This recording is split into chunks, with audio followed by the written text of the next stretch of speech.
નમસ્કાર મિત્રો, અક્ષર અકાદમીના online platform પર હું પ્રોફેસર ડૉક્ટર બી.સી. રાઠોડ આપનું સ્વાગત કરું છું. બંધારણની કલમોના પરિચય અન્વયે આજે આપણે કલમ નંબર 208 અને 209ની જોગવાઈઓ જોઈશું. સૌથી પહેલાં જોઈએ 208ની જોગવાઈઓ. 208 કાર્યરીતિના નિયમો.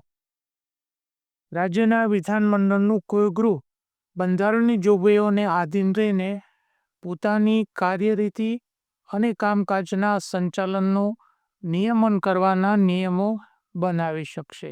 એટલે કે રાજ્યનું જે વિધાનમંડળ છે એ વિધાનમંડળને બંધારણની જોગવાઈઓને આધીન રહીને એની કાર્યરીતિ અને કામકાજના સંચાલનના નિયમો ઘડવાની સત્તા છે.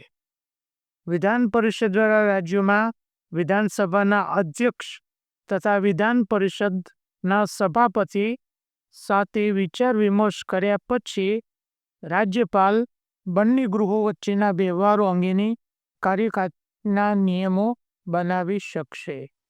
એટલે કે જ્યાં વિધાન પરિષદ અને વિધાનસભા બે ગૃહ હોય ત્યાં રાજ્યપાલ વિધાનસભાના અધ્યક્ષ અને વિધાન પરિષદના સભાપતિની સાથે વિચાર વિમર્શ કરીને બંને ગૃહો માટેના જે નિયમો છે એ બનાવી શકશે. કલમ નંબર 209. રાજ્યના વિધાનમંડળમાં નાણાકીય કામકાજ અંગેની કાયદા કાર્યરીતિનું કાયદાથી નિયમન. એટલે કે નાણાકીય કામકાજ માટે કેવા પ્રકારની જોગવાઈઓ કરી શકાશે એની વાત અનુચ્છેદ 209 આપી છે. નાણાકીય કામકાજ સમયસર પૂરું કરવાનો હેતુ માટે નાણાકીય કામકાજ સમયસર પૂરું કરવાના હેતુ માટે નાણાકીય બાબતના અથવા રાજ્યના સંચિત ફંડમાંથી નાણાંના વિનિયોગ માટેના કોઈ વિધેયક સંબંધમાં રાજ્યના વિધાનમંડળના ગૃહ અથવા ગૃહોની કાર્યરીતિ અને સંચાલનનું કાયદાથી રાજ્યનું વિધાનમંડળ નિયમન કરી શકશે.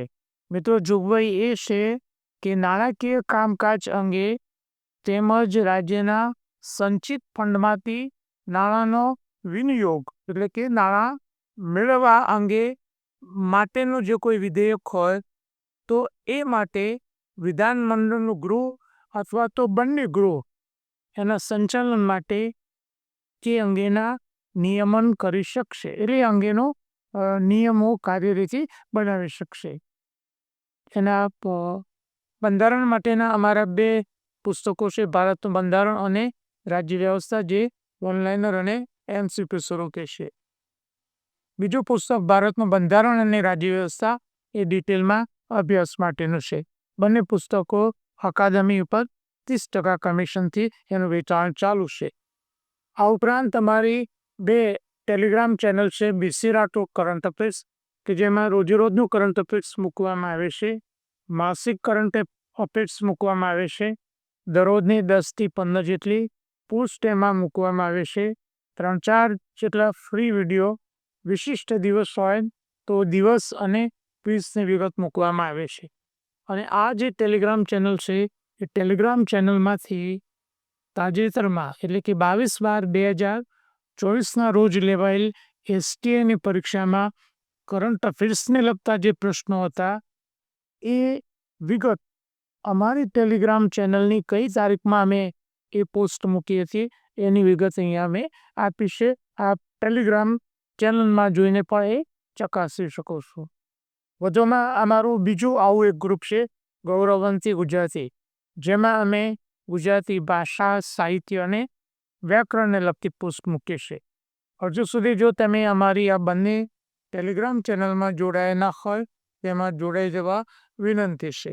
વધુમાં અમે અમારું મેટર ઇન્સ્ટાગ્રામ અને ટ્વિટર ઉપર શેર કરીએ છીએ, તો અમારા આ બંને પ્લેટફોર્મને ફોલો કરવા વિનંતી છે.